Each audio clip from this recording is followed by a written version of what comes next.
And so this is just really encouraging to me. Don't be discouraged by those who are not here. It's okay. They'll join in. Okay, they'll jump in the boat. You never start with everybody. You always got to start with the coalition of the willing. And people, once they understand it, are more willing to participate. Thank you. No, please take care of them first. If you don't, I'm going to hear about it. So. Please take care of them.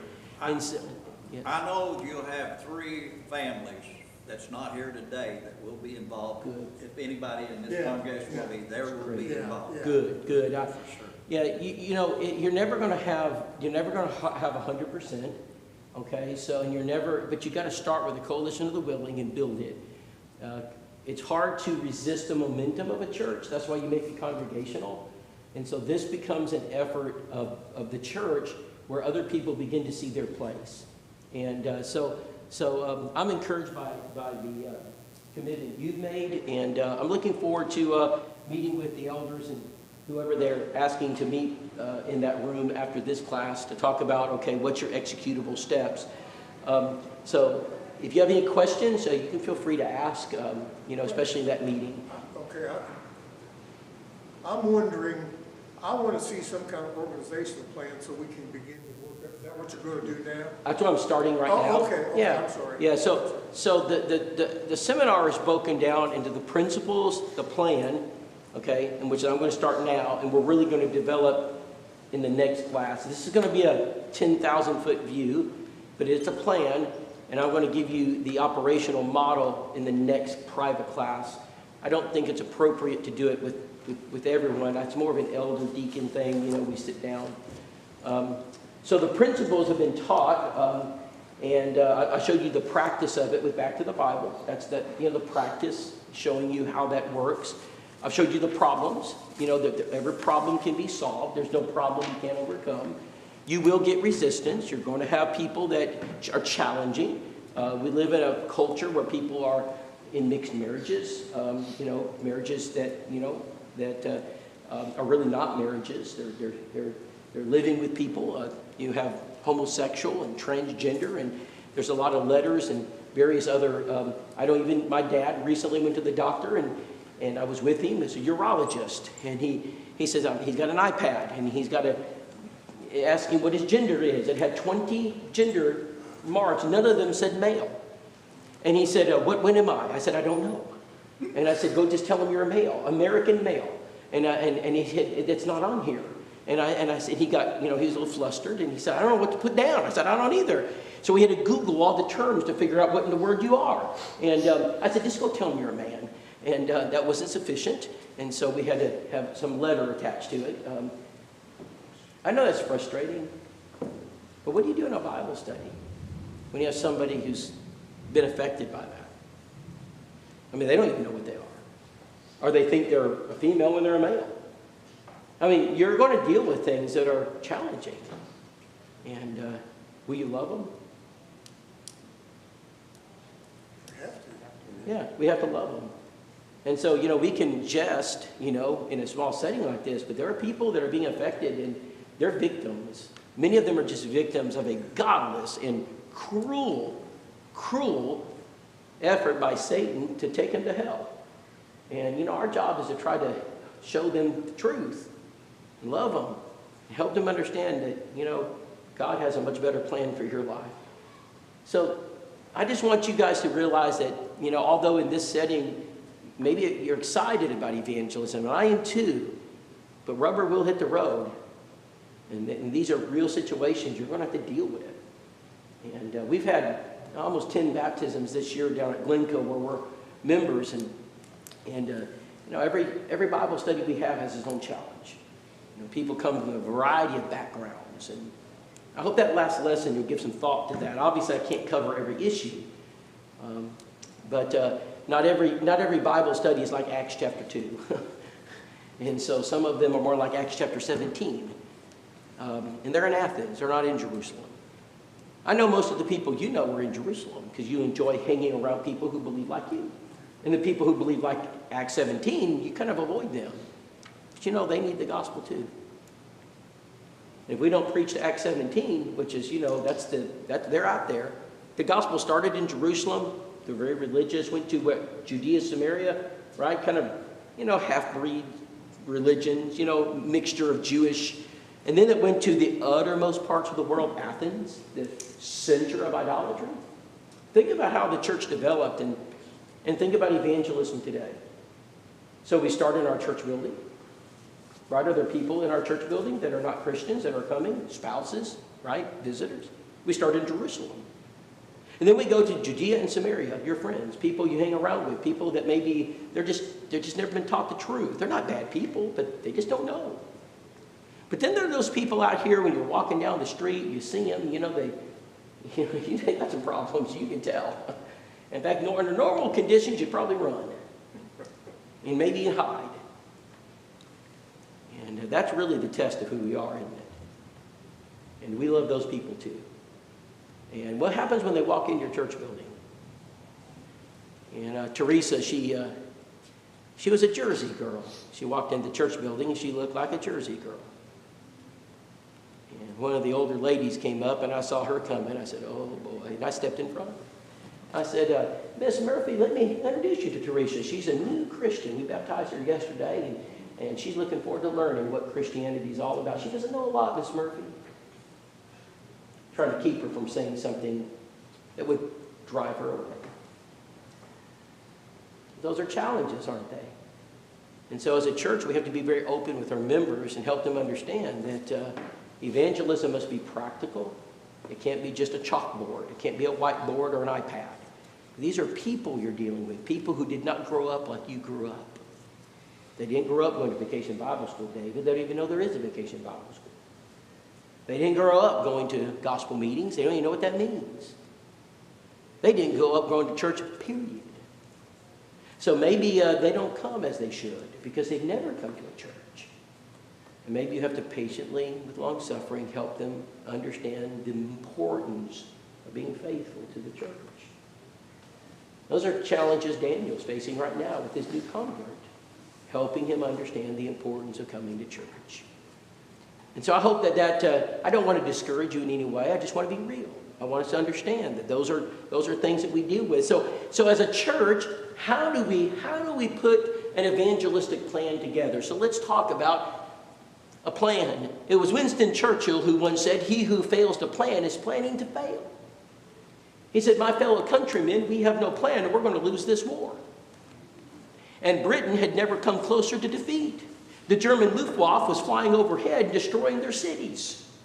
And the German Blitz, which was a ground force of overwhelming superiority in technology and speed, took France by storm. And the German army was on the other side of the bank, and they were looking across the English Channel, and there is the British people who had never faced an enemy like this in their history. And Neville Chamberlain was an appeaser. And he thought he could make truce with Hitler. And it didn't work. And Winston Churchill stood up and he gave one of two, some say one of the greatest speeches the world's ever heard. Yes. He who fails to plan is planning to fail. My fellow countrymen, we have no plan and we're going to lose this war.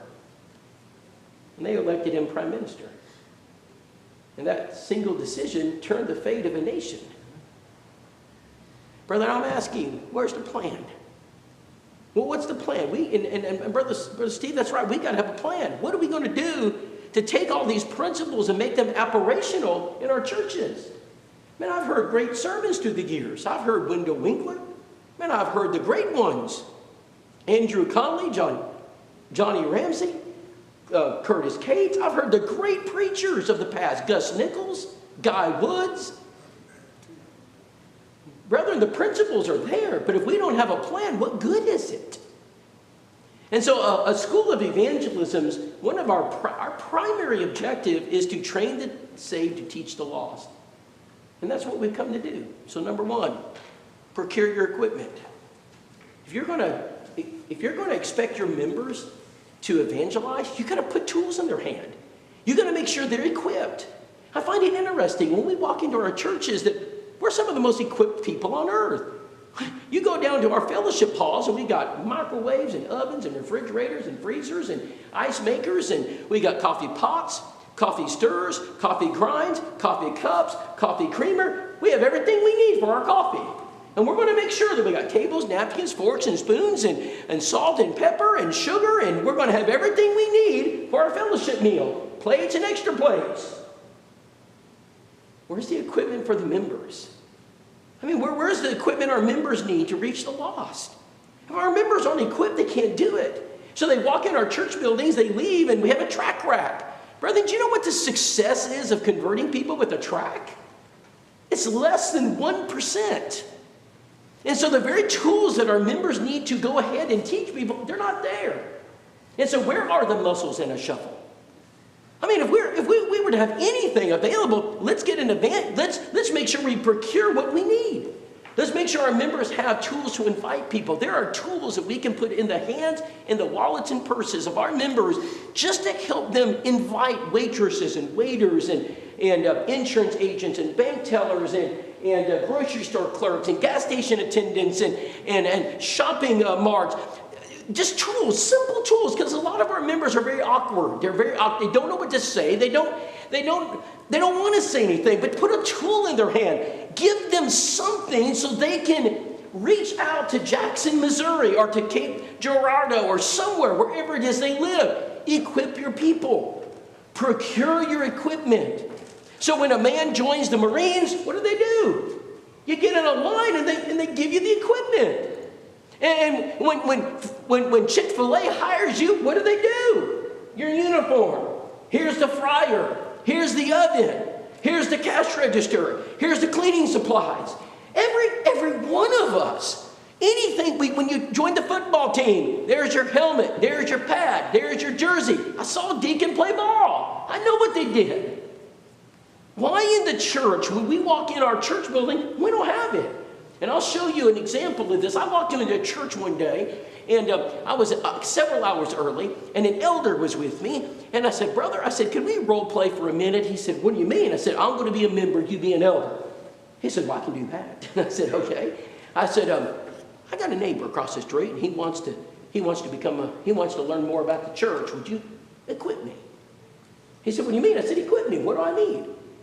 Oh, preacher. He said, I know exactly what you need. Follow me.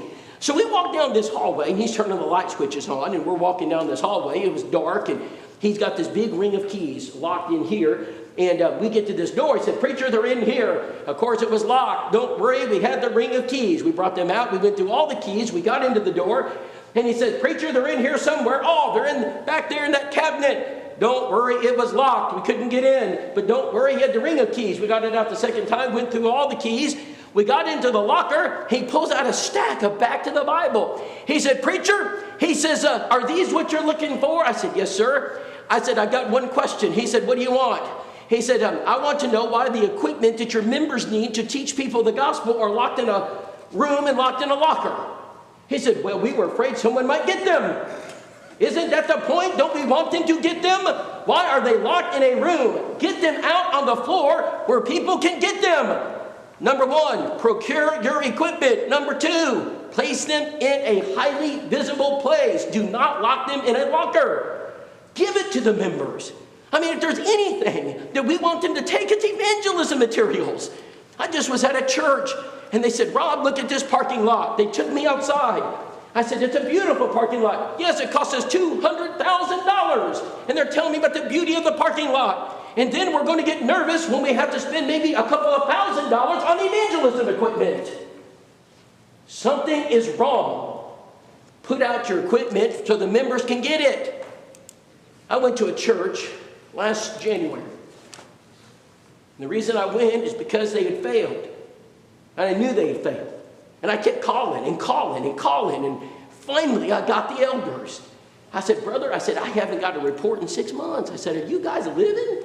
Yeah, we're embarrassed. I said, well, just tell me. I'm not here to judge you. I'm here to help you.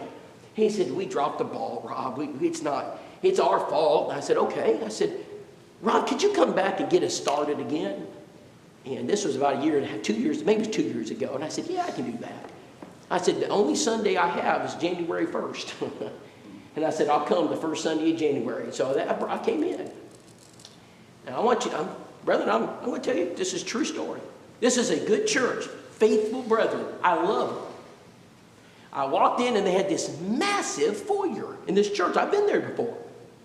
The first thing I'm looking for is the material that they purchased from us. It's a package.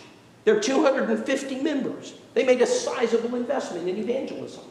And so I'm just looking around the foyer, and what I didn't see was the evangelism table. I said, well, maybe they put it somewhere else.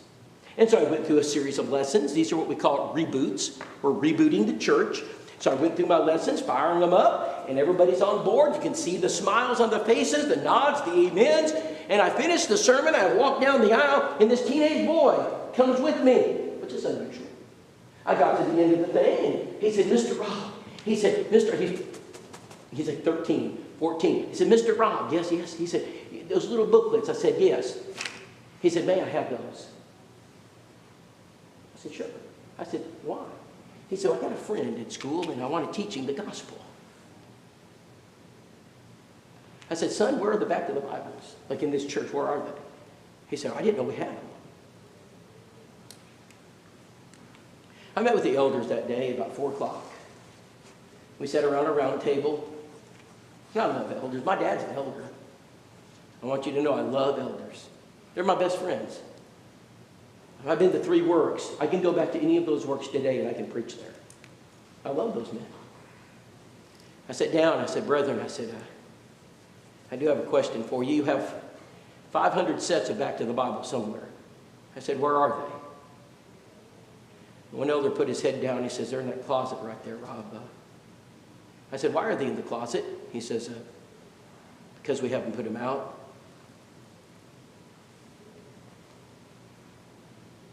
You got a teenage boy in your congregation that wants to do a Bible study, and the back of the Bibles are in the closet. I bet you don't keep your forks, spoons, and knives in the closet.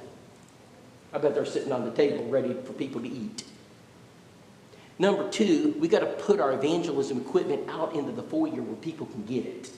We do not hide it in the preacher's office. We don't put it in a library. We put it out there where the people can get it. We have a nice table. We can customize it. You can do it yourself if you want. Put a nice, beautiful cover over it. And put the model right behind it and say, here's your equipment. Put muscle and a shovel out there. But does it matter? Back to the Bible, searching for truth, open Bible, whatever you want to put it out there. But I know this, if you don't procure your equipment and place it where people can get it, they won't use it. And so the members can't do what they don't have. And so how many of you go to work, you say you work in IT, Daniel. Does the company you work for provide you some equipment so that you can do your job? So we got to provide the members the equipment. And we got to put it out there where they can get it. Number 3, have you ever been to a training class, Daniel, where they train you how to use it? Have you ever been to a training once at work? Yeah. Anybody here been to a training class at work? Raise your hand. Isn't it interesting that all of us go to training classes, Keith? Keith, when you got your CCDL, did I say that right? That's right. Did you have to go to some training? Yearly. Oh, yes. And Steve, why do they train you? Safety. Safety, so you understand how to operate. How many of us have ever been to a training class on what to do when a visitor walks through the door? So this is I'm going to read you a text. I just got it. I'm just going to use his first name. His name's Scott. Congregation is in Louisiana.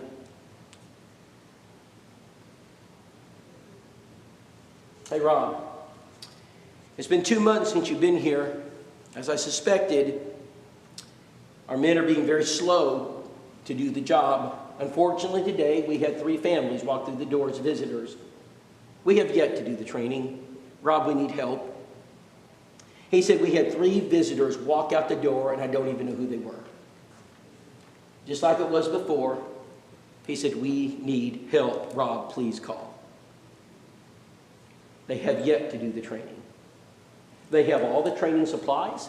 They have all the training materials. They have the training lessons. They have the videos, and they're not doing it. We cannot help churches who do not do the work. We will give you everything you need. You need training classes. You need to train the members what to do when visitors walk through the door. I'm going to give you the sermon. I'm going to give you the videos. I'm going to get, it's all there. The outlines and everything, Keith, is there. All you got to do is train the church. And most of our members have not a clue what to do when a visitor walks through the door. May I illustrate what most of our members do when visitors are present? We have to do something, you know. We don't want to be rude. But then there's also, we have Gabby Gossip. Gabby Gossip knows exactly what to do. Now, our preacher, he's leaving now. He's leaving now. We love him. He's not going to be here anymore. Now, we got this new boy over here from, he's a little wet under the ear. So, you know, he's still learning a little bit over here. And his wife, they got a little baby. So, you know, give him a little space over there. I mean, that's Gabby Gossip. Gabby Gossip is always going to talk. And you're in my seat, get out. Yes, and that probably is what it is too. And then, of course, we have Angry Fred. Get out of my seat, Angry Fred. We don't know what to do when visitors walk through the door. We have no idea what to do. By the way, when visitors walk through the door and they sit down, what do you want from that visitor? What is it that, there's one thing, there's one objective to a visitor. See, we always complicate matters. There's really only one thing I want. When a visitor walks through the door, what's the one thing that I want from a visitor? Anybody know what it is? Why? Contact information. Thank you. So, and that's so practical. If I don't have a name and address, I can do nothing. Right. So how do we typically get that? Keith, let me do this right. Do this right. Testing, 1, 2, 3. There's a visitor card in the pew back in front of you. If you take the card out and fill it out, we'll have a record of your presence. Put it in the collection plate when it goes by. Of course, we're not doing that anymore, are we? Or I guess. How do we normally get... Okay, We won't do that anymore, sorry. Cool. So here's the question I have. And I'm trying to use a little humor, but I'm trying to also be real. Do visitors like to fill out cards? No. Okay. So I was at a sophisticated church. And this was in Little Rock. And they came, Rob, we got this great visitor program. He said, we don't fill out those cards anymore. No one does it. We use QR codes. So I noticed all over the pews are these QR codes. And here's what they did. They said this. There's a QR code in the back side of the pew. Get your smartphone out and give us a record of your attendance. He was so excited about his QR program. And I said, what's your percentage of success? Is that a good question? 30%. How about if I gave you a method where 99 out of every 100 will give you their address? Would that interest you? Because in our school, our success rate is 99 out of 100, maybe more than 99. Like 99.9. In fact, in all the years I've done this, I've only had one human being not give me their name and address, and I think they were a serial killer. Serial killers do not give out name and addresses. No, actually, they're sex offenders. They do not give out their name and address, and he was. So here's what I would do. I'm going to demonstrate this. So if I was on the visitor team, and you're a church of 150, so you need 6 families designated for this. 6 families with a coordinator. Who's training those 6 families? You be the visitor. And I'm just going to sit here with my wife. I won't sit with you on the same pew. I'll just sit here. Hey, my name's Rob. What's your name? Randy. Hey, Randy, nice to meet you. Randy, you guys from the local community? No, we're just visiting. Just visiting, okay. Where do you live at, Randy? Just down the road. Just down the road, great. My wife and I are members here. We've been here for a while, and we love visitors. And Randy, in fact, we got a little gift we give visitors. I'll be right back. We got something special for you. Oh, all right. So I'm going to go get the visitor bag. My wife right now is teaching your ladies how to go shopping in the name of the Lord. And they're going to do God-authorized shopping. They are excited. And she's actually giving them a shopping list of things to buy. And I'm not kidding. And so we're going to grab this gift, and we're going to give it to, hey, Randy, this is for you and your family. And we're so glad you're here. I'm going to sit down. I'm going to sit down. This is all part of the training. I don't hover. And Randy, I tell you what, I hope you'll find us friendly. We love visitors. And Randy, we're a card sending church. And Randy, I tell you what, I said, if you don't mind, can I get your name and address so we could send you some cards thanking you for coming? Sure, why not? 99 times out of 100, he'll give me his name and address. And that's called success. Because you're writing it down. Yeah. And I'm writing it down, and I just gave you a gift, and I promise you're going to reciprocate because human decency says, I give you something, you give me back. Yeah. Okay, everything I just did is called training, and we have a 99.9% success rate doing that. Yes, sir. We have a security team here. Yes. Most churches do. Yeah, all churches do. Unfortunately, some of us have the tendency to look at a visitor more as, okay, what's their MO? Sure. How do you train us to avoid immediately going to that as opposed to, or is that part of the? So if you have a security team, what we recommend is the security team is part of the visitor team, but you're the door greeters. You're not the 6 families that would be out here. So as a door greeter, you're going to greet them at the door, and we have a script that we give you on what to say and what not to say. But your prime objective as a door greeter is to get them into this auditorium and sit down. Because the number one thing a visitor wants, according to Pew Research Center, who surveyed this, the number one thing a visitor wants when they come to a church is to sit down. It's not to shake hands. It's not to have bathroom time. It's not to have an interrogation period. They don't want the men with earpieces. You know, got a possible number 3 at the red code door. We don't need any of that. We just need you to be friendly. And, you know, make eye contact with them. You know, see if they'll make eye contact with you. Introduce yourself. Say, hey, my name's Jim. Are you visiting? Yeah. Well, come on in. Hey, let me walk you to the auditorium. I'll show you where to sit. That's what they really want. Let them sit down wherever they want to sit down and pass them on to, you know, one of the visitor team members and let them do their job. And so, you know, sometimes the security team is a great door greeters because we need people greeting doors. Now, when I walked in your church building the first time, I'll just be honest, I was overwhelmed. And I always walk in, I try to imagine me being a visitor. I walk through those doors, and guess what? I didn't know where to go. And if I don't have a door greeter directing me where to go, it becomes uncomfortable. And if Gabby Gossip accosts me and begins to interrogate me, it's uncomfortable. And I definitely don't want the welcome wagon with the wheels on the bottom of the kiosk approaching me. I don't want someone pinning me with flowers or putting a name tag on me. I want you to leave me alone. And when I visit a church, when I'm visiting a church and I walk inside, there's one thing I want to do. I want to sit down because I'm uncomfortable. I don't know who you are. I don't know where to go. And so I want to come in and sit down. And when I do that, those who are trained in the visitor team sit down, okay? And they begin collecting the data. I need your name and address because that's actionable. If he leaves this church without giving me a name and an address, that's called failure. So when he walks through the doors and sits down, is he a contact?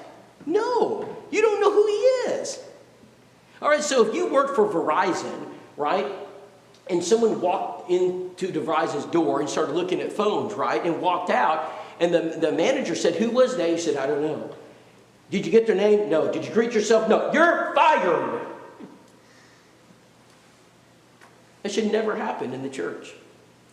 And this church this morning had 3 families, 3, who walked through the doors, sat down, left, and the preacher has no idea who they are. Inexcusable. How many times do you think that happens to the Church of Christ every Sunday? Not every Sunday. Yeah, lots. It's inexcusable. And so when I'm talking about training, I'm saying, how many of us have ever been to a training class to prepare us for this? How many of us have been to a training class on how to write a card, how to pass out an invitation card, how to knock a door, how to have a Bible study, how to be an assistant, what to do with new converts? To be honest, I've never had those classes. I went to preaching school and did not have a class like that. I don't know about you, but I never went to a class that said, here's what to do when visitors walk through the door.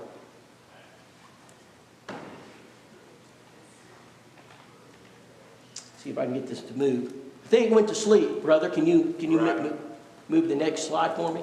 Number 4. Let's go to number 4. Number 4, we need to provide not only classes and training for our church members. Number 4, what we need to do is we need to create a congregational atmosphere for the church, evangelistic atmosphere. We need to make sure the church has a culture where evangelism, it just spreads throughout the whole unit. So everything we do is evangelism. What do I mean by that? I went to the Carnes Church several years ago, and the elder said, Rob, we've got a backpack drive. Y'all know what a backpack drive is? Just did it.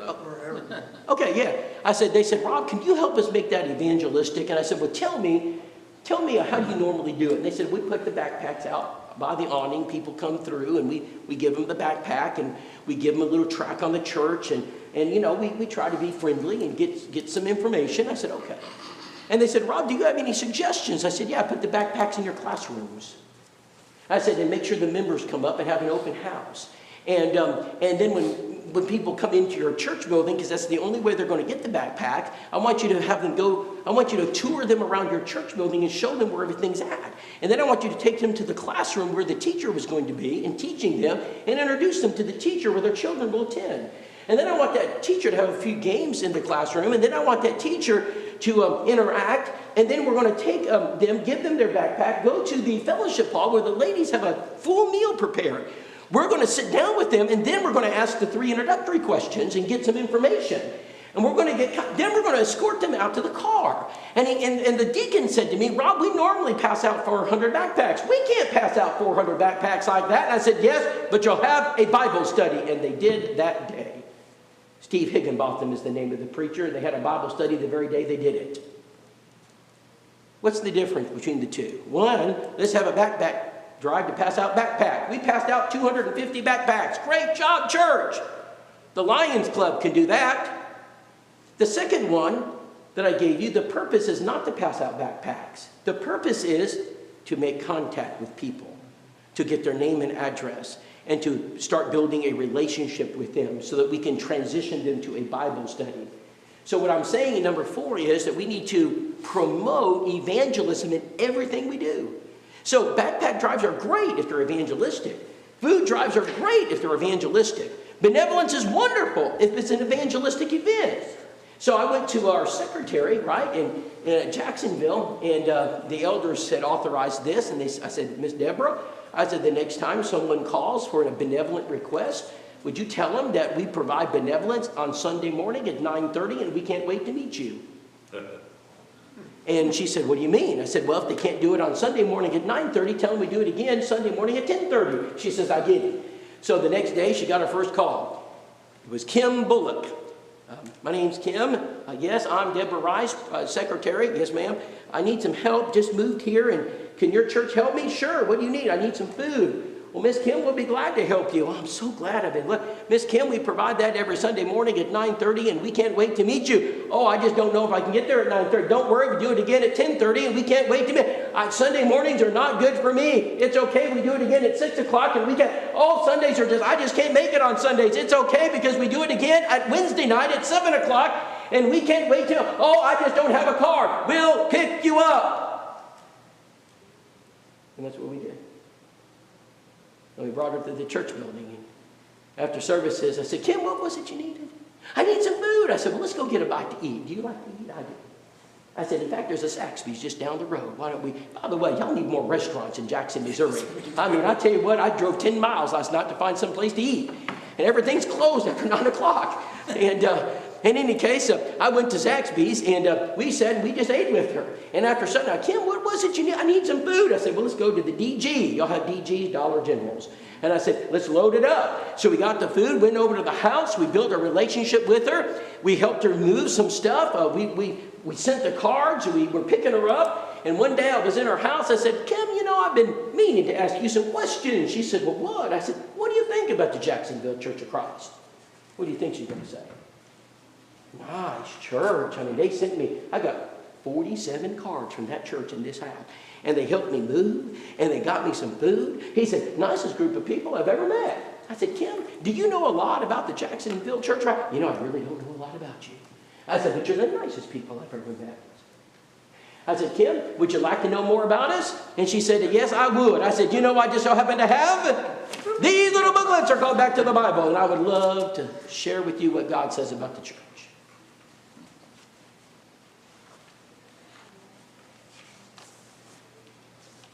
And that's what we did. It's not hard. So what we did is we turned our benevolent work into what? An evangelistic work. Brethren, I don't mean to be coarse or uncaring or loving, but you will never solve world poverty here at Jackson, Missouri. You're not even going to solve poverty in Jackson, Missouri. Your goal is not to become a soup kitchen. Your goal is to bring people to the cross. And I'm not insensitive. That means sometimes we do have to provide for physical needs. And so I'm not against backpack drives, coat drives, pantries, and blessing boxes, and vouchers, and whatever it is you want to do. But here's my question. How many baptisms? It's a bottom line thing. Brother Steve, what'd you do for a living? I was an electrician. You're an electrician, bottom line. It's a bottom line job, okay? You either fix the problem, you don't, they pay the bill, they don't, it's pretty cut and dry. Okay, everyone, it's cut and dry. Here's my job, here's how I do my job, here's the results, and at the end of the week, if you don't show your company, even if you own it, if you don't show results, you're done. So I want to know where the results are. Someone said, Rob, we got this wonderful blessing box out there. We fill it up every week, been doing it for years. We even have a deacon of the blessing box. I said, great, the blessing box deacon. And he goes out and fills it up every week. I said, blessing box deacon. He said, yes. I said, how many baptisms have we had? We haven't had one yet, but maybe someday. I said, dump it. I said, what do you mean? I said, stop. Stop digging. I said, if you can't turn this into evangelism. He said, well, Rob, I said, if we can't turn our benevolence work into Bible studies, then maybe we should reevaluate what we're doing. I'm not telling you not to be benevolent. I'm just saying, let's tie it to evangelism somehow. So what I'm hearing is that everything we do, whether it's Tuesday school or backpacks or everything, is to accomplish evangelism. That's right. Everything. It doesn't make any difference what it is. We have what's that one that Scotty takes care of? That's Helping the helping hands. hands. Yeah, helping hands. That's right. Where we take food to people. That's great, but we gotta get contact information, and we gotta, where they at? Ask the introductory question. Should do one of these right here. I just so happen to have Yeah. these. So it's everything fits into the model. So it's step one, and you're creating contacts, right? And so yeah, it's a great word, but it's got to create contacts for us so we can prospect the contact.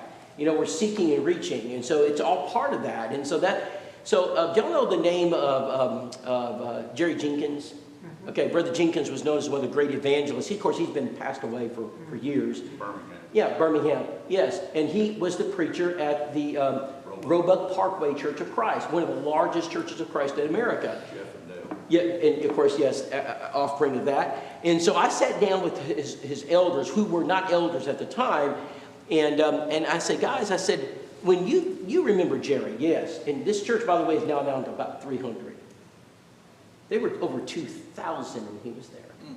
And I said, brethren, I said, tell me about Jerry. And they told me. I said, what are things that stand out? And they said, Rob, I said, the number one thing that stands out to me was the funnel. I said, what's the funnel? And they said, every Sunday he talked about evangelism. And he said, the elders meetings and deacons meetings were all about the funnel. You got to put the funnel in the backpack drive. You put the funnel in the healing hands. You put the funnel in the Tuesday, Thursday school. You put the funnel in whatever it is you're doing. You put the funnel in it. And the funnel says evangelism. And if it don't fit through the funnel, we don't do it. He said, and every time we met, we would walk out of the services with the same song. As we were walking out, Got a quick question. lead me to some soul today, was the song they would sing every Sunday. He said that transformed our whole church. Yes, sir. I'm at Tuesday school, the graduation day. This Oh. place is packed with grandparents, Yep. parents that don't go here. I mean, would that crew, like the people going around, would that work even at an event like that? Yeah. So we have a module at our school called large events, and it's what to do when you have a large event. So no, the answer is no, Okay. that would not work. But you there have is- another program Yes. for it, okay. There's another approach we use in large events. So one of the we've had two big events in our churches in July. One's VBS, okay? That was a June event. And July is July 4th. A lot of churches will have a July 4th fireworks and people come watch in their parking lot. And they have lots of people come. And so large events are approached in a different way than smaller events. But that's, You'll cover that. yeah, oh, I will. Okay, Yeah, but all of them fit into number one. They're potential contacts. And so we never have an event without thinking, how do I make contact with people? Right? How do I find out? So if, in a large event setting, what I might say is this. I might sit down, or I might just go around the room because I can't sit really, and say, hey, my name's Rob, I'm one of the members here. Glad you come. Who you celebrating? And you tell me who you're celebrating. You know, and you've been a neighbor. How long have you known? And by the way, what do you do for a living? And just make conversation. But hey, do you have any church home? That's the question I'm going to get to eventually. And that question then tells me where to go. If they say, yeah, we have a church home, we're very comfortable there. And so that's it. They've made their decision. I can't force a person. But the next guy says, yeah, no, we really don't have a church home. Really? Well, tell me about that. When's the last time you went to church? I'm going to start pushing that a little bit and, developing that. So a large event, I just changed my approach a little bit. I'm looking for particular people. So if I've got 50 people here, right, that are not members of this church, what are the odds that of that 50, there's going to be a percentage of them, right, that don't have a church home, but would come to church that really they just never given it thought. And so I'm looking for a particular kind of person in that setting.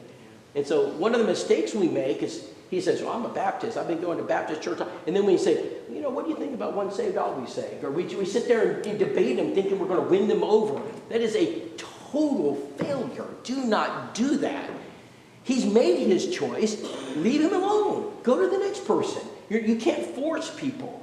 Okay? So I'm looking for the person out there that says, I don't have a church home. I used to go to church. I grew up in the Church of Christ, but haven't been in years. I want to know about that one, right? And so that's what we're doing. So let's go to the next one, number 5. And I'm never going. This is my last point, number 5. I'm going to create contacts. A growing church creates contacts, and I'm excited about the things you guys do. The Tuesday, Thursday school, that's a contact creator. The backpack drive, that's a contact creator. Whatever it is, those are events that create contacts for you. You just have to learn how to get the information and what are you looking for. Well, let me give you some thoughts here. Number 1, create a target list. You need a target list. And so if you don't have a target, you'll never hit a target you don't aim at. So who's on your list? Like right now, who is it you're working on? What's the name of the person you're trying to win to Christ? So I'm not trying to embarrass anybody, but I have a sneaky suspicion that if we were all honest right now and I said, who is it you're trying to reach? I think some of us wouldn't have an answer. Because we don't know who we're trying to reach. And so the first thing you do is you're setting up an evangelistic model. And I'm going to help you with this. Again, this is a 10,000-foot view. I'm not giving you the operational model. I'm giving you the overview of a plan. Is we got to learn how to get contacts. And do you know how you get contacts? You do it on Sunday morning from the pulpit, and you pull them out of the membership. And you get your members to participate. And you have your members volunteer, because you know people. And this morning I said, how many of you know someone going through a life event? And Steve, you raised your hand. Who is it? It's our next door neighbor. Okay, what's her name? Well, it's him. His wife was unfaithful and had divorced after 31 years. Okay. And so he's going through a life event right now, very sick. Okay, let me ask this question. What if Steve gave us that name, we put it on the prospect list, page 102 of your book, and what if this church started sending cards? And did it for a period of 2 weeks, 3 weeks, and he got 50, 60 cards. And then Steve and his wife go over with a pie, knock on the door and say, hey, whatever his name is, Joe, we've been sending these cards to you. We've got a pie, just want to see how you're doing. What kind of reception do you think you're going to get? You think he'll be friendly? Oh, yeah. Yeah, think he'll invite you in maybe and visit with you? Okay. So what you've done is you got a contact, and the church prospected contact. Now you just transition the contact into a Bible study. All right, but you use the power of love from the church, not just the power of Steve. And so I had a sister sit down with me. We were eating lunch together, Keith. She was a sister talking to me across the table, or maybe to the left of me. And she talked about it's a sister across the table. And she says she's got this neighbor who's come here a couple times, got some health issues. And Rob, I really want to bring her to Christ, but I don't know how to do it. And I said, well, it sounds like to me she's got a lot of hurt in her life and needs a lot of love. I said, what you need to do is get her on the prospect list and let this church love her for a few weeks and soften her up. Because she's got a little bit of bitterness, you can tell. I said, you're not going to teach a bitter woman. Never. You gotta love that person. That person needs to know this church cares about them. And so step number 1 and 2, that's 40% of your work. And by the way, everybody can do step 1. Who can't do step 1? Who can't do step 2? I don't expect most people to be in step 3. I just don't. In fact, I think most of you probably don't need to be.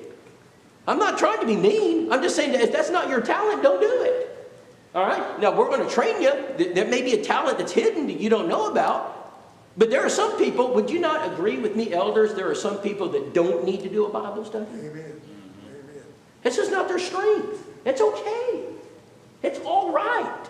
We're not picking on you. We're not saying you're a lesser human being. Your strength may be bringing people, prospecting people. Your strength may be working with new converts. It's all right.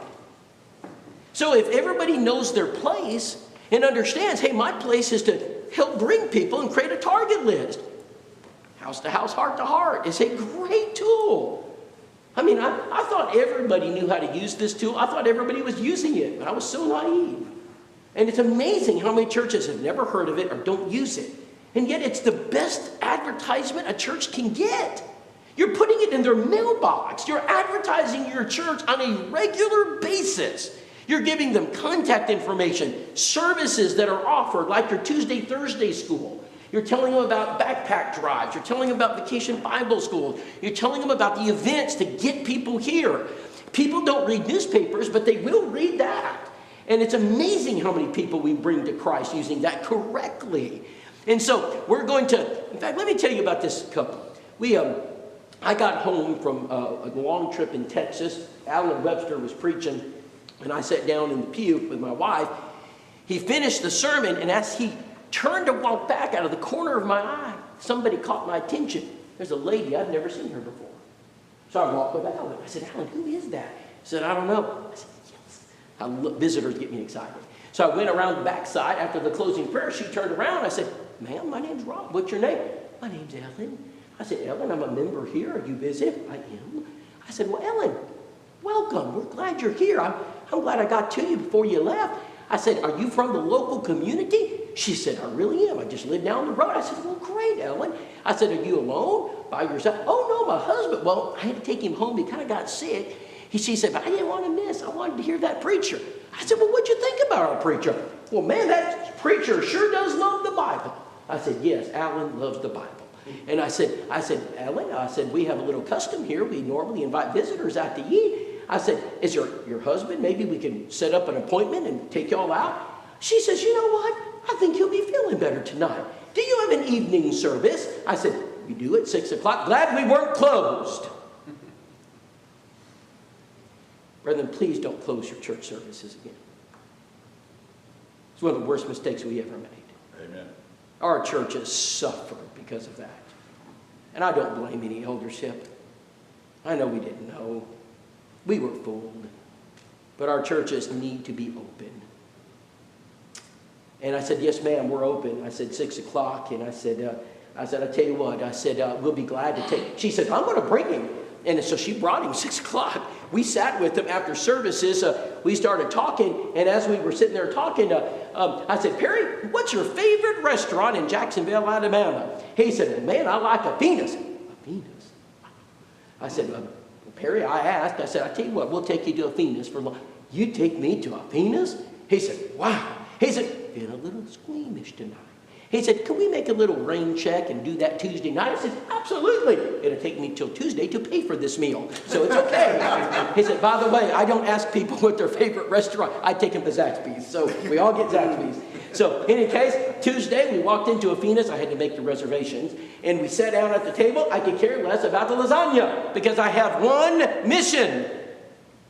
There's only one thing I want, Jackson. I will get it. I am very focused. So we sat around the table, we're talking. I said, question number one, Perry, where are you from? I just grew up in this area. Tell me about Jacksonville. He tells me 5 minutes. Hey, Perry, what do you do for a living? Pest control. Just retired. I said, really? I said, I got pest control. You know this company? Yeah. He said, different company, but they're all right.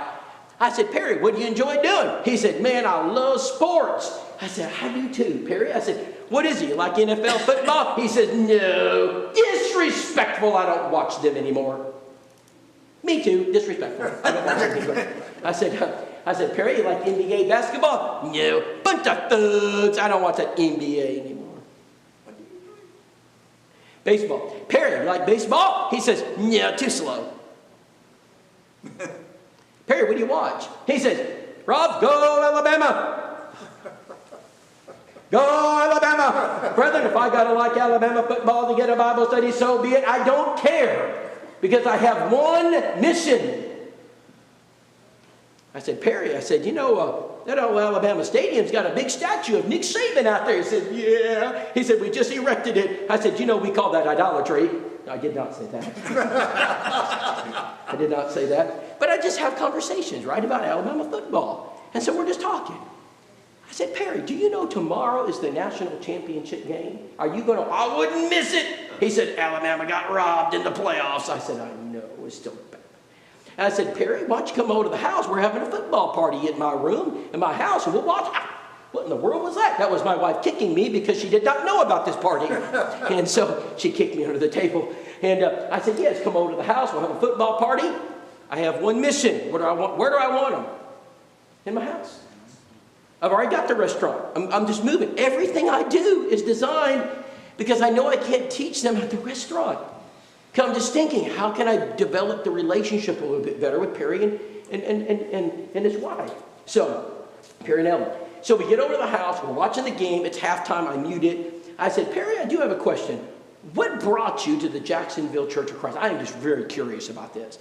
He said, 21 years ago, Rob, y'all sent us a copy of House to House, Heart to Heart. He says, I read it every time I get it. He says, and honey, can I tell him? She says, go ahead. Well, our church doesn't follow the Bible anymore, and we're looking for a church that does. I said, Perry, you know, I just so happen to have these little booklets. They're called Back to the Bible. And then we studied with them and baptized them. And then we weren't finished because they have a son. He's a prodigal. We brought him home. 27 years old. He's faithful today. His name's Nick. By the way, he married a young lady. And you know how he got her? She had a kidney transplant. Guess what the church did when she had that transplant? She got 113 cards from the Church of Christ.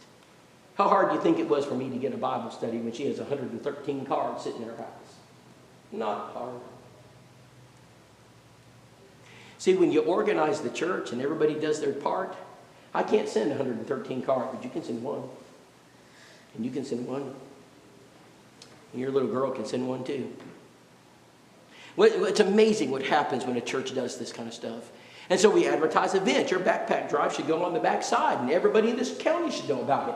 And we need to make sure people know about your VBS and people know about all the events, Tuesday, Thursday school. We need to offer things to people in the community like posters and tracts and videos, and we do. We offer it and we give it to you. And so what happens when you offer those things? Well, you get a phone call. Hello, this is Deb Rice, secretary. Oh, you want the marriage material? Yes, ma'am. Your name is Brenda. Brenda, what's your address? Okay, we'll get that to you immediately. Thank you. Rob, yes, we've got a hot one. I said, good. I said, Rob, should we mail the material? I said, no. Rob, we've always mailed the material. And I said, that's why you don't baptize. I said, we need to go to their door. I'll do it. And she said, are you sure you want to do this? I said, 100%. So I grabbed the material, and I picked up the address, and I went to their house with my wife. You never go to the door alone. When they see your face, they will not open the door. You are scary. Bring your wife. They always open the door for the woman, never for you. They will not open the door. They will lock the door when they see you. Okay, they will. Or not lock. They will lock the door. Okay? So anyway, we went to the door. My wife is with me. She opens the door. She goes, hello. I said, ma'am, my name is Rob. My wife, Nicole. We brought you this marriage material. We're from house. Oh, yes. Well, y'all act fast. I said, yes. Well, you could have mailed it. I said, no, ma'am. I said, we wanted to meet you. Oh, that's nice. I said, Brenda, did you just get married? I did. I just came from Oxford and got married to a man by the name of Daniel. I said, well, congratulations, Brenda. I said, how'd you meet this man? And I said, what's he do for a living? Well, he works in yard care. I said, well, what do you mean? Well, every day he comes home, he's over there. He comes home, he gets on the couch and goes to sleep. I haven't talked to him once all day. I don't know what he does all day that causes him to go to sleep. He said, but I just want to talk to my husband. And I said, well, I'm sure he works hard. Well, he does. Now, she has two different voices. She has this. And so we're now back to friendly Brenda. And we're talking this conversation. We're building it up. And I said, Brenda, by the way, I'm just curious. Do you go to church anywhere? Well, you know what? I don't, but I need to. She said, can you recommend a church for us to attend? I said, No. well, yes, there's one right over here. It's called the Jacksonville Church of Christ. Well, I think I just might come Sunday. She said, sir, there is since you are a church-going person, I do have a question for you. I said, well, what is it? Do you know anything about the Bible? Said, just a little bit. Good, because my husband knows nothing about the Bible. Sir, would you wait right here with your wife? I said, yes, ma'am. I'll be right back. Now, brethren, I promise you this is what she did. I'm not making this up. She walks over to her husband. He is on the couch. He is sound asleep. Daniel, get up, Daniel. We've got visitors. And she's shaking him. Daniel's doing this. Daniel gets up and she walks 6'4", Daniel, 6'4", over to the front door, stands him right there. And this is, I'm going to try to mimic her. She goes, Daniel, she says, we're going to teach you the Bible. And that's exactly what we did. We baptized 7. So when's the last time you went to the door? If we're not going to the door to meet people, we won't get that. This is the trench work, Brother Steve. It's the trench work. This is easy. What we're doing right now is simple stuff. This is when you get in the trench and do the work. I can't tell you how many people we baptize every year because of this. Why don't people knock doors today? Be honest. Why don't we go door knocking today? So slam in your face. Okay, slam in your face. Fear. I'm looking for one more reason. You haven't said it yet. Stigma. We don't know how. We don't know how. All that's right. Everything you just said is right. I'm looking for one thing you haven't said. Lazy. Lazy. It doesn't work. Thank you. I'm a bottom line guy. You all should be bottom. You are men that lead your homes. You should be bottom line guys. Does it work? No. So what if I told you that in our school, our door knocking technique gives you a 30% success rate? Now would you go? 30%. In fact, I'll show you my stats. I just did this in Ohio. I did this in Columbus, Ohio. Columbus, Ohio. So that's like Austin, Texas. Okay, that does not represent Ohio. Okay, so this is the stats right here I'm getting. And I get that pretty much everywhere I do it. I've done it in Illinois, North Carolina, Virginia, Indiana, Ohio, Tennessee, Alabama, Georgia, Texas, Oklahoma. I get 25 to 30% every time I do it. Who said training? We don't know how to do it. Who said that? Somebody, when I asked, said, we don't know. Maybe it was you, Jackson. You said, we don't know how to do it. That's exactly right. If we don't know what to say, then we will not have good results. So if you stick me in an 18-wheeler, it won't go well. All right? It's like putting you in my airplane. It's not going to go well. Okay, you have to be trained. You got to know what to do when you get in that machine. Heavy operator equipment. So I got a nice bucket on my tractor. I'm not very good with it, but I bet you do better with it. You're a heavy machine operator. You said you've leveled schools, right? So you put yourself in an excavator, put you in a dozer. You know, you're not having fun. You know how to use it because you've been trained. All right, so if we train people, this is the numbers. So these are called code contacts. We recommend you do it at least once a year because you're going to meet contacts doing this. Let's keep going. What about this? These are called new movers. Did you see that number, by the way? Anybody see that number? Did that number stand out to anybody? Anybody see that number and say, I wonder what that means? Did you? You see it? You know what that is? Those are new movers. The lowest number I've seen recorded is 55%. That's the lowest number. From 55 to 85% is what we get when we go to new movers. So you have, by the way, do you know how many new movers are coming into Jackson, Missouri? Guess how many families are moving to Jackson, Missouri every month? At least one. At least one. Well, he's quick-witted. You got a good one here. You have 55.14 families moving here every month. 55.14 families on average move to Jackson, Missouri. I know that we bought it. I bought the information. And I'm going to give it to you. I'm going to give you their names and addresses. Yes, sir. Does house-to-house starter still get that information every month? Yeah, we buy it. So I get it. So we buy that information. Right now, my wife is teaching your ladies how to go shopping in the name of the Lord. And they're going to make new mover baskets. Guess what we're going to do? We're going to take those 55 dames and we're going to go visit some of them. Maybe not all 55. Dave, maybe once a month, you say, hey, Jackson, grab some youth group, grab some members, and y'all go out and deliver some baskets and to the new movers. And we're going to send them a postcard. We're going to send them an invitation to the church. What if you went out to the people moving into this community and say, we'd love you to come check us out? Let me quote David Shannon, president of Free Hardeman. People are most likely to change churches when they move. A couple of generations ago, if a couple or a family or an individual moved from one city to another city, they usually stayed in that same denomination. Those days are over. He said, it doesn't matter to me what denomination they were in the last town. I want them to visit the Church of Christ. The average person today is willing to look at any church in their neighborhood. This is a powerful opportunity for evangelism. Brethren, there are people moving into this town. They have no church home. And where are we? In our church building. They're not coming. You got to go to them. We got to reach out. So one of your I don't know if you guys notice what I'm doing so far. I'm creating contacts for you. Okay, we're creating contacts. New movers, house to house, door knocking, cards. Bettina, you see the card she's holding? When we knocked on her door, how hard do you think it was for me to get a Bible study? She was baptized before I knocked on the door, and she didn't even know it. I mean, the hard work was done by you.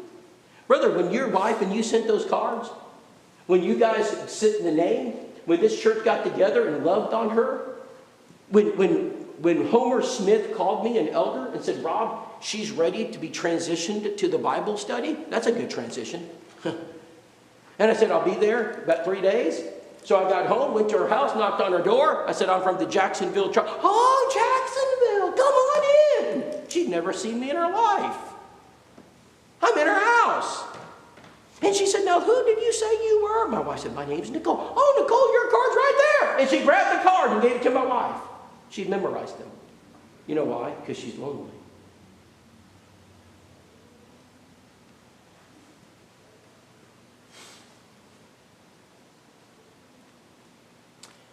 I've been told over and over again it doesn't work. All I can do is show you the results.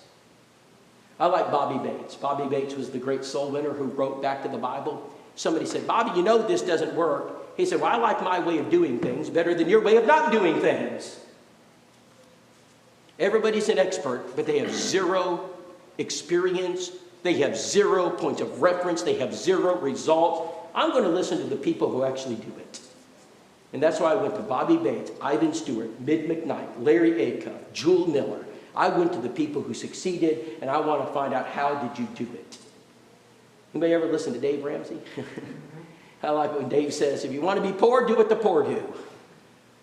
You know, he's that old, was it Grandma's common sense, you know, rules of life. And I like to listen. He's funny to listen to. And I like it because it's practical things. He said, if you want to build wealth for retirement, do what people who build wealth do. It's not that hard. Just do what they do. There's no shortcuts. And so I said, well, you know, if I want to be a good evangelist, maybe I should go to Jesus and figure out what he did. And then I'm going to look at the people who follow him and figure out who succeeds. And I'm tired of listening to people who preach on evangelism but haven't baptized anybody in 10 years. So I'm sitting in a room with a preacher who's well known, and this is what he says. If you want a Bible study, just ask. And I wanted to say, don't ask. When's the last time you went up and said, would you like to have a Bible study? How does that work for you? It doesn't work. And so what we need to do is evaluate, what are we doing? And let's do things that work. This works. There's your visitor bag. We got to learn how to, visitors are contacts. I could tell you the story about Keith Ritchie, his first Sunday at Jacksonville. As this Alan stepped down to be an instructor at Memphis, Keith Ritchie, his first Sunday, I walked up to him and said, hey, Keith. He said, yeah. I said, we got a visitor. He wouldn't know a visitor from a member, just like right now. Jackson, there are people, he doesn't know if they're members or visitors. But if one of you went up to Jackson and said this, hey, Jackson, that's a visitor right there. Has anybody done that, by the way? He said, Jackson, that's a visitor right there. Well, I went up to Keith. I said, Keith, that's a visitor. He said, man, I got it. Where are your visitor bags? He said, Rob, I've been through your school twice. He grabbed the bag. His wife sat right next to him. After church, he sends me the photo in the top left. He said, Rob, just thought you'd like that photo. I said, he knows what he's doing. And then Wednesday, he sends me the bottom left photo. That's called Back to the Bible. 3 weeks later, he sends me the photo on the right.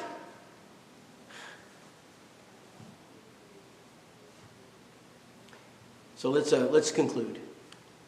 In Ephesians chapter 3, 9 and 10, the Bible says, to this intent, and now unto principalities and powers in heavenly places, it might be made known by the church the manifold wisdom of God, which is according to his eternal purpose, which he purposed in Christ Jesus our Lord.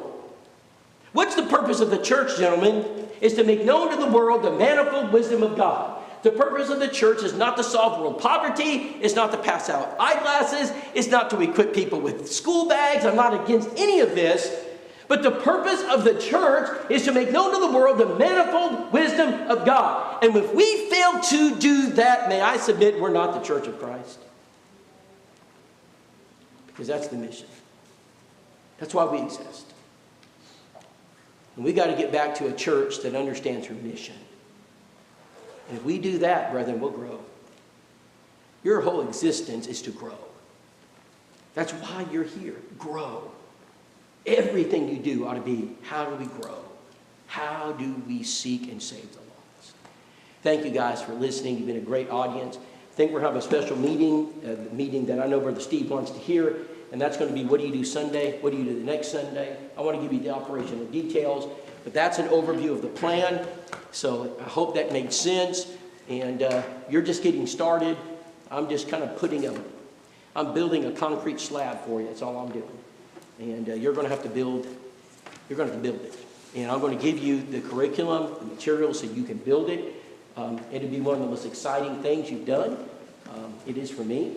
And it will create a culture that I pray will result in a church that grows. Let's pray together. Father, we're thankful for this church. We're thankful for our elders, for the members. Father, we've been a long day, but we're excited, Father, because we hold within our hands in earthen vessels the treasure of the gospel.